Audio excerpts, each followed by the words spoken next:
સુરત જિલ્લાના આદિવાસી વિસ્તાર ગણાતા એવા મહુવા તાલુકામાં કંઈક અલગ રીતે હોળી પર્વની ઉજવણી કરાય છે। મહુવા તાલુકામાં વાંસફોઈ ગામ આવેલું છે, જ્યાં વર્ષોથી ગોળીગઢનો મેળો ભરાય છે અને આ મેળો હોળી પર્વના આગળના રવિવારે જ વર્ષોથી યોજાય છે, જ્યાં દક્ષિણ ગુજરાતમાંથી લાખોની સંખ્યામાં શ્રદ્ધાળુ ઉમટી પડે છે।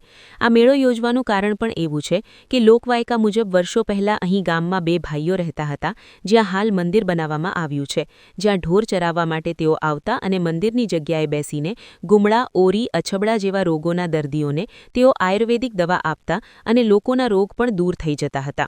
વર્ષો સુધી દવા આપ્યા બાદ બેમાંથી એક ભાઈ હોળી પહેલા આવતા રવિવારે જ મૃત્યુ થયું હતું અને બીજા ભાઈનું પણ બીજા વર્ષે હોળીના આગળના રવિવારે જ મૃત્યુ થયું હતું। બંનેના મૃત્યુ બાદ ગામજનોએ ત્યાં પાળિયા બનાવી પૂજા અર્ચના શરૂ કરી હતી। આજે પણ લોકો ગુમડા કે અછબડા જેવા રોગો મટાડવા માટે અહીં માનતા રાખે છે અને રોગ સારો થતાં જ અહીં માનતા પૂરી કરે છે। સાંભળીએ। મારું નામ નરેશભાઈ ઈશ્વરચંદ્રી ગોળીગઢ જૂનું મંદિરના ટ્રસ્ટી તરીકે હું અહીંયા વર્ષોથી આજે 5-10 વર્ષથી ફાધરના ગયા પછી આનો કાર્યભાર સંભાળીને અહીંના મંદિરનું સંચાલન અને વ્યવસ્થા સમિતિમાં પ્રમુખ તરીકે રહીને કામ કરું છું અને હોળીના આગલા રવિવારે ભરાતો આ મેળો દર વર્ષની જેમ આ વર્ષે બી બીજી આપણે 28 ફેબ્રુઆરીથી અને 1 માર્ચે આ મેળો પૂરો થશે અને શ્રદ્ધાળુઓ ગુજરાત રાજ્ય તેમજ બીજા રાજ્યમાંથી બી પોતાની માનતા પૂરી કરવા માટે આ દિવસે આવશે અને અહીં લાખોની મેદનીમાં માણસ ભેગું થશે, જેના માટે અમે પાણીની, લાઇટની, પછી મેઇન રસ્તો જે ગરદી થતી હતી એના માટે પોતાના પ્રાઇવેટ જમીનમાંથી રસ્તો બનાવી ને એમને સેવા પૂરી પાડી શ્રદ્ધામાં કોઈ તકલીફ ન પડે એ માટેની કાર્યવાહી કરી છે અને શ્રદ્ધાળુઓ હોંશે હોંશે માનતા એમની પૂરી કરે છે। દર વર્ષની જેમ આવે છે અને હોંશે હોંશે આ માનતા પૂરી કરીને જાય છે, એમનો દૂર થાય છે।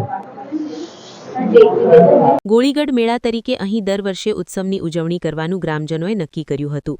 જેઓ પણ અહીં માનતા રાખતા તેઓ અહીં ગોળીગઢ આવે છે અને રોગ સારો થઈ જતા લોકો અહીં પોતાની માનતા પૂરી કરી જાય છે। હલો, આ ગોળીગઢ બાપાનું આજે મંદિર છે એ વર્ષો પુરાણું છે અને જૂનું સ્થાનક છે।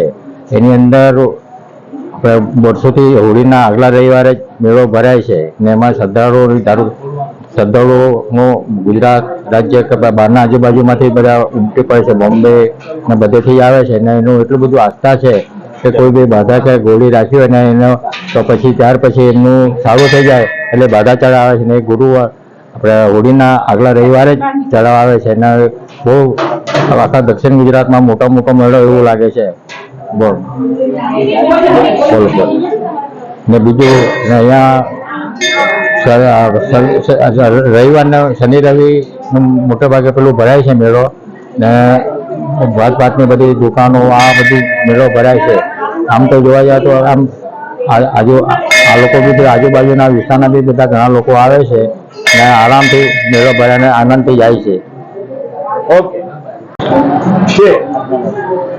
મારું નામ મુકેશભાઈ છોટુભાઈ પટેલ છે। હું આ જ ગામનો વાંસફોઈ ગામનો વતની છું। અહીં બહુ જૂના સમયથી એટલે મતલબ બહુ વર્ષોથી ગોળીગઢ બાપુના દર્શન માટે લોકો આવે છે। અહીં દર્શન કરવાથી લોકોની બધી મનોકામના પૂરી થાય છે। લગભગ 48 કલાકની અંદર 30 થી 40 લાખ માણસો વારાફરતી આવીને દર્શન કરવા માટે અહીં આવે છે અને દરેક ભાવિ ભક્તોની મનોકામના અહીં આવવાથી પૂર્ણ થાય છે। આ ગોળીગઢ મેળામાં મંદિરની ફરતે મોટી સંખ્યામાં વેપારીઓ સ્ટોલ પણ લગાવે છે અને રોજીરોટી પણ કમાય છે। વર્ષોવર્ષ અહીં શ્રદ્ધાળુઓની સંખ્યા વધતી જાય છે। ગ્રામજનોની પણ એવી તો શ્રદ્ધા રહે છે કે શ્રદ્ધાળુઓને અહીં આનવ જાવનમાં તકલીફ નહીં પડે એ માટે કેટલાક ખેડૂતોએ તો પોતાના ખેતરનો ઊભો પાક પણ કાપીને મંદિર સુધી રસ્તા અને પાર્કિંગ માટે જગ્યા કરી હતી। તેમજ ચોરી લૂંટફાટ ના બને તે માટે પોલીસનો પણ ચુસ્ત બંદોબસ્ત ગોઠવવામાં આવ્યો હતો। સાથે દક્ષિણ ગુજરાતનો સૌથી મોટો મેળો અહીં ભરાતો હોય સુરત, નવસારી, તાપી, ડાંગ અને વલસાડ જિલ્લામાં રહેતા આદિવાસીઓમાં આ મેળાનું ખાસ મહત્વ રહેલું છે। Suresh Rathod, Hind TV news, Mahuva.